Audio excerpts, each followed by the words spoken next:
Já estamos de volta para falar sobre política e, claro, quem mais entende desse assunto está sempre comigo aqui ao vivo. Paulo Roberto, boa tarde, Paulo. Boa tarde. Eu chego aqui, Reginaldo vem com as suas tiradas. Eita, o que ele me falou agora, eu não acredito, mas de todo modo eu vou revelar. Sim. Ele acabou de dizer que quando a Chieta Araújo era jovem, 13, 14 anos, lá em São José dos Cordeiros, era todo dia com um pé de burro. Não. Mas meus avós fumavam pé de burro. Nossa avó e nossos pais, né? Alguns fumavam. Era moda naquele tempo, né? Era. E tinha uma história de mascar o fumo para botar um ferimento. Exatamente. Ah, vi muito isso. Ficava bom. Eu vi muito isso.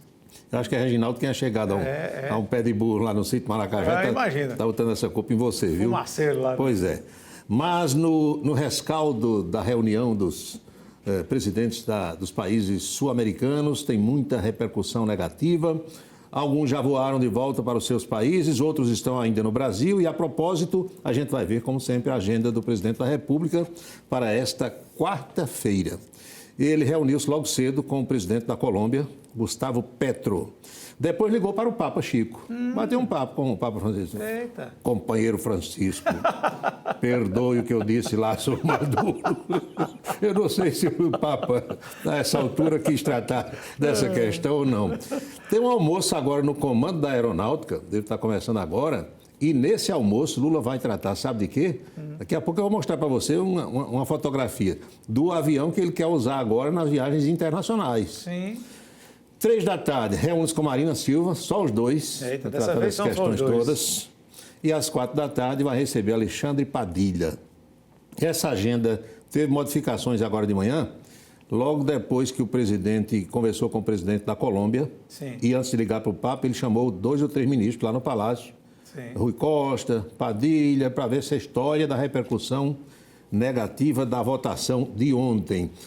Como é, de fato, todo mundo sabe, negativa a repercussão das palavras do presidente Lula e do paparico que ele fez ao seu colega da Venezuela, Nicolás Maduro. E a truculência daquele povo dele. Você viu aquilo à noite, né? Com jornalistas. Os guarda-costas de Nicolás Maduro e uns do Brasil também, do GSI, entraram e agrediram jornalistas homens. Pois é, isso ninguém pode... A colega Délis Ortiz, da Rede Globo, ela levou um supapo, um soco de um dos guarda-costas de Nicolás Maduro. Mas teve jornalista homem brasileiro que apanhou dos seguranças do Gabinete de Segurança Institucional. Pois é, está errado, né? Tá Coisa errado. horrível.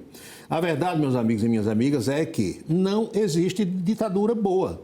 Seja ela de direita, seja ela de esquerda. O que nós notamos nesse instante, nesse Brasil agora de 2023, é que há uma certa dificuldade de muita gente da esquerda em entender ou em admitir que tem ditadura da esquerda e a ditadura da Venezuela é considerada uma ditadura de esquerda.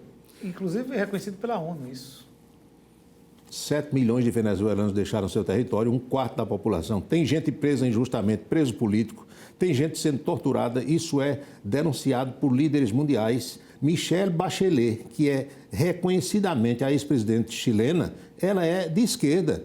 E ela fez relatório quando estava até pouco tempo ocupando um cargo na ONU, acho que lá um setor de direitos humanos, ela fez relatório dizendo que tem gente sendo torturada, morta em território da Venezuela. Infelizmente, o presidente fez isso aí, esse paparico todo está repercutindo mal. Nada contra o Brasil restabelecer relações diplomáticas com a Venezuela. É um país vizinho, precisa, até pela questão do fluxo migratório, porque muita gente está vindo para cá. Agora, entre você reatar as relações diplomáticas e você apoiar o que o sujeito faz lá, a uma distância muito grande, fica feito o registro. Tenho eu a impressão de que o presidente Lula vai meditar sobre isso aí. Enquanto isso, derrota na Câmara. É mais uma, né? Marco temporal. Porque você não se engana, não, nem ninguém que está em casa. Os parlamentares, e especialmente os deputados, e mais ainda o presidente da Câmara, Arthur Lira, eles se aproveitam desse momento de fragilidade do governo para derrotar e mostrar quem é que manda. Ou seja, o primeiro-ministro do Brasil continua sendo Arthur Lira. A história do marco temporal tem uma repercussão muito negativa no setor ligado às comunidades indígenas, né? Câmara aprova o marco temporal em nova demonstração de força do seu presidente. Olha o semblante do Arthur Lira, olha como ele está aí. Sim. Por aí, isso aí já diz tudo. E hoje tem a história da medida provisória da reestruturação. Não brinque não, porque o governo acha que dá para inverter essa situação no Senado ou, quem sabe, no Supremo Tribunal Federal. Mas aí, se ficar nessa guerra, nesse cabo de força, o que é que pode acontecer? Digamos que a Câmara ou o Congresso como um todo aprove uma coisa e o Supremo derrube. Aí o Congresso chega aqui e faz uma PEC e aprova. PEC não tem Supremo no mundo que derrube. Isso. E vai ficar essa briga o tempo todo sem o governo conseguir trabalhar? Então, Arthur Lira parece que é quem manda hoje no Brasil. Mas eu acho que você ficou curioso para saber o que é que tem a ver Lula, comando da aeronáutica, o Sinaldo Luna e o Guto. Tem aí uma fotografia de Lula com um avião da Força Aérea Brasileira. Sim. Se você olhar direitinho, esse avião tem a cor da Força Aérea, que é a cor acinzentada, com as letras pretas. Esse avião é um Boeing moderno, um Airbus A330, que Bolsonaro comprou à empresa Azul Linhas Aéreas e agregou à frota da FAB. Lula quer esse avião agora para ser o avião presidencial, vai fazer umas adaptações, porque ele é maior que o outro, sim, aquele que tem a faixa verde, as faixas verde e amarela, porque esse aí vai propiciar mais conforto e mais autonomia de voo. Sim. Então, para determinados lugares, como ele foi agora a China e o Japão, tem que fazer aquelas paradas. Nesse aí, talvez não, porque tem muito mais autonomia, mais moderna, maior, e o tanque de combustível, os tanques são maiores também. Uhum. E claro que os aposentos presidenciais serão muito mais confortáveis. Sim. Como dizia o saudoso Zé Bezerra, quando anunciava a empresa Aviação Gaivota, que é do tempo de Região, tem música, muito novinho, música e toalete a bordo, mesmo que você quer aquilo. Tem que ser assim. Conforme nós já destacamos aqui, hoje é o último dia para a declaração do imposto de renda e é o último dia também, prepare-se, da gasolina com a alíquota de 18% de ICMS. Sim. Porque a partir de amanhã a alíquota não será mais dessa forma, e sim um valor fixo em todo o Brasil, R$ 1,22 para cada estado. Olha a foto da bombinha, as bombas do posto de combustível. ICMS sobre gasolina muda amanhã, quinta-feira, e vai elevar o preço na maioria dos estados. Qual é a alta de preço aqui na Paraíba? Entre 26 e 30 centavos por litro. Sim. Então significa 15, 20 reais num tanque aí de combustível. É bom que o pessoal se prepare. E o Supremo Tribunal Federal decide agora à tarde qual é a pena a ser cumprida pelo ex-presidente da República e ex-senador Fernando Collor de Mello. Como a gente sabe, ele foi condenado 8-2. Sim. Falta a pena. O relator Edson Fachin pediu 33 anos de cadeia. Tem gente que diz que Collor não fica nem 33 dias. É um mês. O Supremo é quem vai decidir essa situação, essa parada. Prefeitura de Campina Grande está pagando hoje a folha desse mês de maio. O governo do estado conclui o pagamento da folha, todo mundo com carvãozinho no bolso. Bruno Cunha Lima mandou fazer uma enquete entre os servidores para ver quem quer receber metade do 13º. Quem quiser vai receber agora em junho. E João Azevedo já anunciou que dia 9 tem carvão na conta de todo mundo, metade do 13º. O governo paga para todo mundo.